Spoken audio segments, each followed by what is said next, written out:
Jones, and welcome to my channel.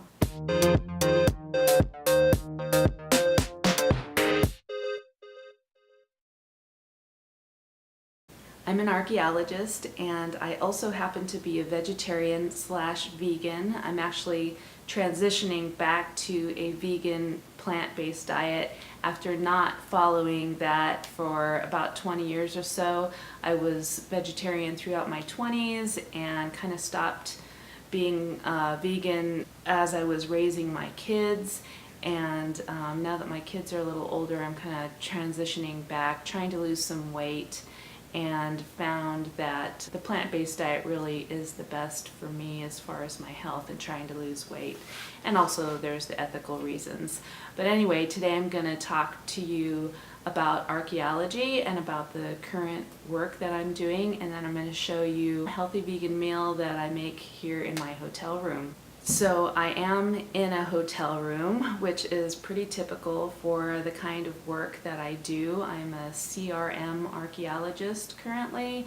CRM stands for Cultural Resources Management. A lot of people, when I tell them I'm an archaeologist and I'm going to do some archaeology work, they always ask me, oh, what are you going to be digging up? Well, archaeology isn't all about digging up stuff. In cultural resource management, sometimes we do excavation, but usually only if necessary. So a lot of the work that I've been doing is on military bases. I work for a company called Stell Environmental, and they are one of many companies across the country that do contract work for military bases, because when you have government land and it needs to be developed in any way, say they're going to put in a road or a pipeline or a utility line or some other kind of development, they have to do archaeological survey just to make sure that there are no archaeological resources that might be damaged by the work that they do. And if there are resources in the way, archaeological sites, then they have to do some kind of mitigation, which means either doing excavation to get rid of that site, to curate all the artifacts that are there, get what kind of data they can get out of the site, and have that all on record, or they have to find some way to build around the site. It depends on how significant the site is. So I usually work in Colorado. I live in Colorado. And last year, most of the work that I did was in southeastern Colorado. But right now, we are working in the Mojave Desert on Fort Irwin. And it's been quite challenging. It is very hot here, of course, and it actually wasn't that bad when we first got here. It was actually kind of chilly in the mornings. It was very windy. There's been a lot of very windy days. And it was mostly in the high 80s. And that wasn't really too bad, but towards the end of last week it started getting into the 90s, and today was our first day back after our 2-day weekend, and it was over 100 degrees. We did end a little bit early today, fortunately, because we're wrapping up our project early actually. We really kicked butt that first week because we knew that hot weather was coming, and it involves a lot of walking, and so we wanted to get the bulk of it done as soon as we could while the weather was a little cooler. So tomorrow we're thinking we're going to be able to finish up and go home early, which means less money, which is not necessarily a good thing, but because of the weather conditions and because we're far away from home and because there's really just like nothing to do out here, I think we're all really looking forward to going home. So yeah, the work has been really challenging, and it has mostly involved just walking back and forth across the desert. That's what archaeological survey is all about. It's just a lot of walking, looking for artifacts and evidence of sites, archaeological sites, places where people in the past were, for instance, making tools or living, processing food, that kind of thing. The type of archaeology that you find in the desert or even in southeastern Colorado usually isn't too exciting, particularly here. I mean, it largely consists of what we call lithic scatters, and so that would be a spot where an ancient person sat down and made a tool out of stone. So we're literally looking for rocks that have been broken in a certain way that tells us that somebody was making a tool there at one point, and it usually is a certain type of rock. Here at Fort Irwin, a lot of it is what we've been calling fine-grained volcanic rock. It's not quite the same as basalt, and it's not obsidian, but it is black and very smooth, and obviously it was very easy for Native American peoples to flint knap. That's a term we use for tool making. Another type of stone that they have here is a white stone that you could call Chalcedony. It's basically an agate or a chert. There is some red chert, but most of what we've been finding is either black or white. So that's been kind of interesting. So that's the kind of work that we do, and it is literally just walking back and forth across the desert in the heat, over rocks, over hills, and it has been extremely challenging. I got a huge blister on my foot the first couple of days, and fortunately that kind of healed up, and I haven't had any real problems with blisters. I love my hiking boots, but our feet do get really sore. There was one day where we actually walked close to 15 miles over this rough terrain in one day, and was actually getting pretty cranky by the end of the day because my feet hurt so bad. And so it's the end of the day, and we're still walking. I feel like I'm Frodo walking through Mordor.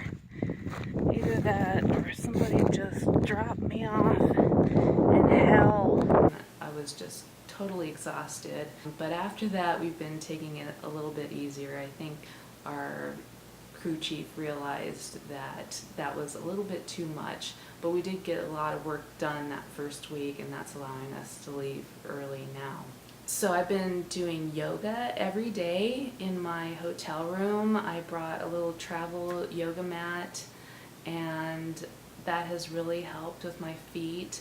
I watch a lot of videos from Yoga with Adriene, and she has videos for like every kind of yoga you could imagine. But I've been really good about waking up in the morning, and the first thing I do is my yoga, and she's got several routines that are like yoga for feet or yoga for sore legs, yoga for sore hips and back, that kind of thing. And so that's usually what I'll do, or sometimes I'll do one of her morning yoga routines. But this morning, since I had the whole weekend to relax and sort of recover, I decided to do a little more intense workout. It was a yoga for weight loss video, but it was only 12 minutes long, so it didn't take too long to do that in the morning. Yeah, then we were out there hiking around for several hours in 100-degree or higher weather.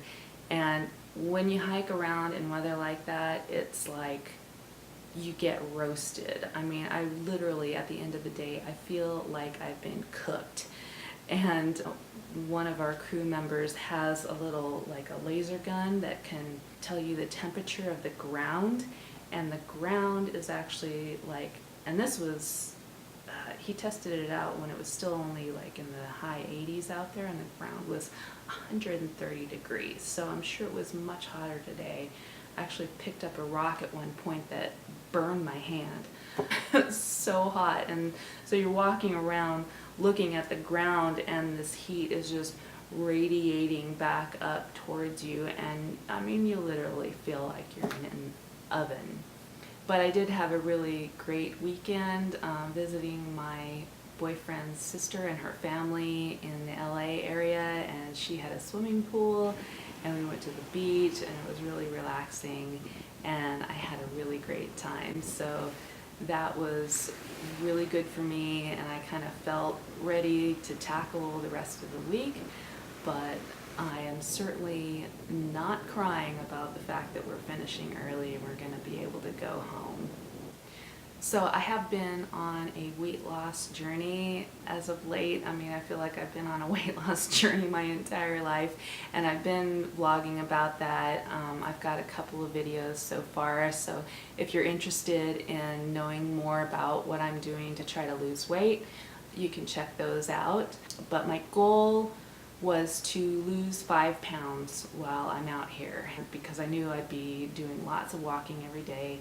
And for sure, I've been burning an average of probably 2,400 calories, walking calories. That's not even just the normal calories that you would burn in a day. And it's actually been really hard for me to eat enough calories to make up for that. So I've been feeling like I am losing weight. I can see slight differences in the mirror, and I feel fit. I feel slimmer, but the scale will tell me when I get home. I kind of feel like I may have hit my goal already. So I actually have to go do a little meeting with my crew right now and fill out some paperwork, and then I'm going to make my meal in my room. That is another thing that has been a little bit of a challenge. It always is. There's always a refrigerator and a microwave in the room.